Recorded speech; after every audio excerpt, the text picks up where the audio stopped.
안녕하세요. 법궤를 통해 하나님이 블레셋을 공격합니다.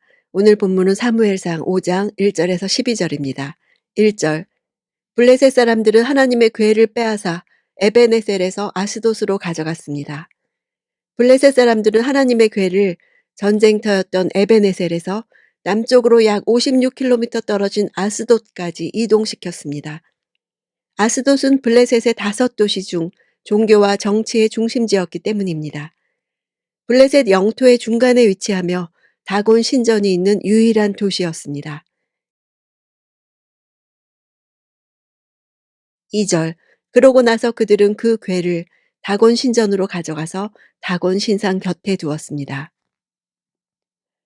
다곤은 히브리어로 곡식이란 뜻으로 곡식의 신입니다. 원래 블레셋이 섬기던 신이 아니고 가나안 토속신이었습니다. 블레셋은 에게해 지역에서 이주한 외래 민족입니다. 다곤은 폭풍의 신 바알의 아버지이기에 다곤을 섬김으로 가나안 민족보다 우위를 차지하려 한 것입니다. 고대 근동의 전쟁 관습에 의하면 전쟁에서 승리한 자는 패배한 자의 신을 자신이 섬기는 신의 신전에 안치시켰습니다.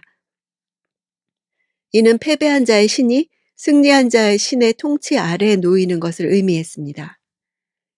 바벨론 포로 때 이스라엘 백성을 포로로 끌고 가면서 이스라엘에는 신상이 없으므로 성전 집기들을 가져가서 그들의 신전에 둔 것도 같은 이유였습니다. 또한 이 풍습에는 패배한 신의 힘을 승리한 신의 힘에 합세시켜서 더 강해지려는 의도가 있었습니다. 고대 신상 중에 사람의 몸에 짐승의 머리를 한 것들이 흔히 등장하는데 이것도 두 종류의 신을 합치면 더 강한 힘을 갖게 된다고 믿는 전형적인 혼합주의입니다. 이런 신앙은 힌두교와 같은 다신교에서 흔히 볼 수 있습니다. 혼합주의적 다신교를 믿는 사람들에게 예수님을 믿으라고 전도하면 잘 받아들입니다. 왜냐하면 이미 믿고 있는 신들 가운데 또 한 신의 힘을 보태는 것으로 생각하기 때문입니다. 4절. 그 다음날 그들이 일어나 보니 다곤이 여호와의 궤 앞에서 얼굴을 땅에 박고 넘어져 있었습니다. 다곤의 머리와 두 손은 잘려서 문지방에 널려 있었고 단지 몸통만 남아 있었습니다.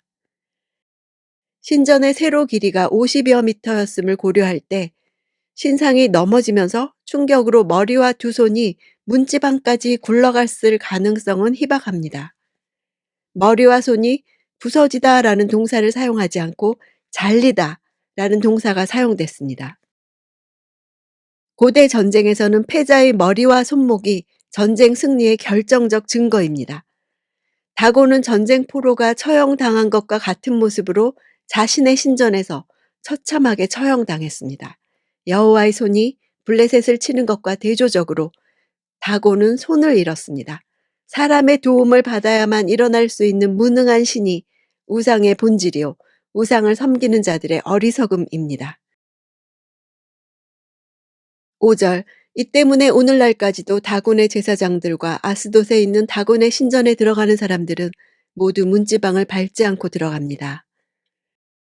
어떤 현상의 기원을 설명하는 이야기를 유래의 설화라고 합니다. 블레셋 사람들이 다곤 신의 몸이 닿은 문지방을 신성한 것으로 여겨서 문지방을 밟지 않는 풍습의 유래에 대해서 이스라엘의 궤 이야기라는 문맥에서 블레셋 사람들의 맹목적 신앙을 비웃고 있는 것입니다. 6절. 여호와의 손이 아스돗 사람들을 호되게 치셔서 종기 재앙으로 아스돗과 그 지역 사람들을 죽이셨습니다.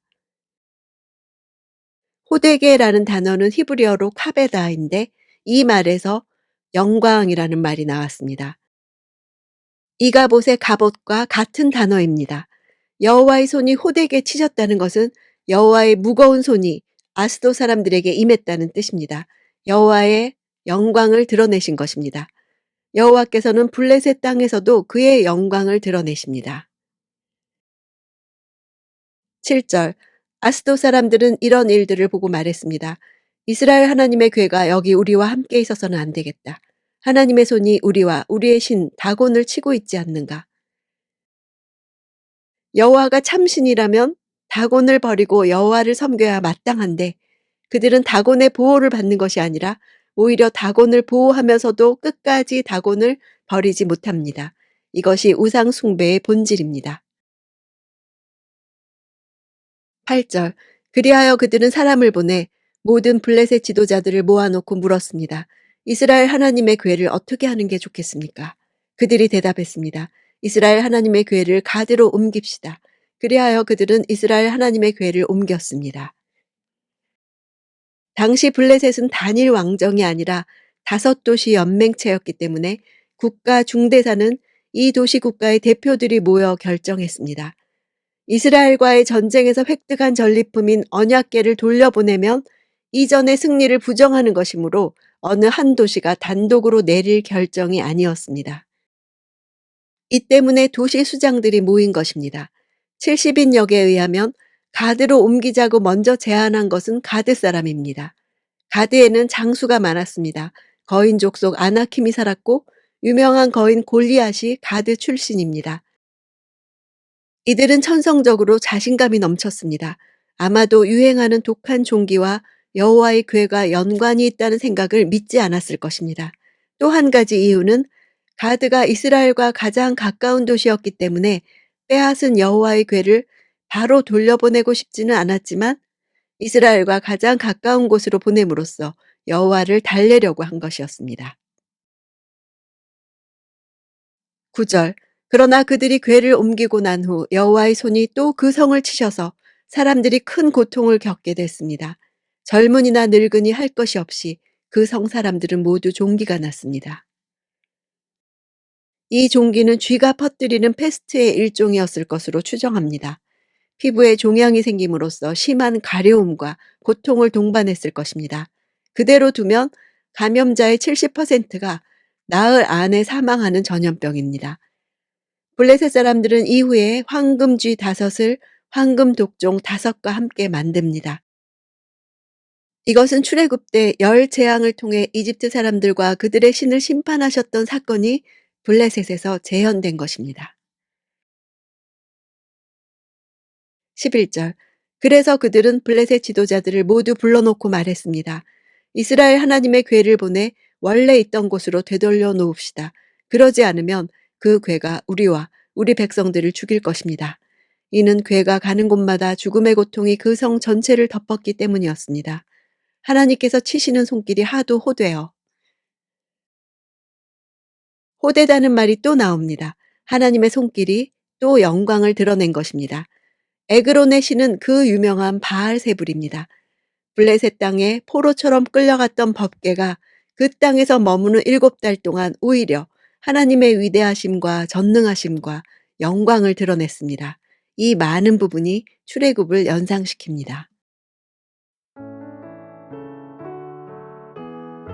3장에 걸친 하나님의 법궤 이야기는 이스라엘의 신앙을 그대로 들춰내는 중요한 역할을 합니다.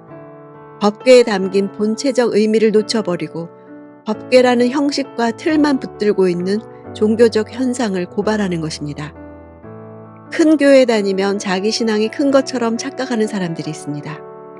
좋은 교회 다닌다고 해서 신앙이 좋은 것도 아닙니다. 법궤라는 하나님의 임재가 우상단지가 되어버리는 순간입니다. 그 속에는 하나님의 임재도 영광도 없습니다. 우리도 놓아보내지 못하는 우상이 있습니다. 하나님의 은혜와 능력을 체험함에도 끊임없이 다시 세우는 우상이 있습니다. 우리는 하나님의 영광을 위하여 라는 말을 자주 사용합니다.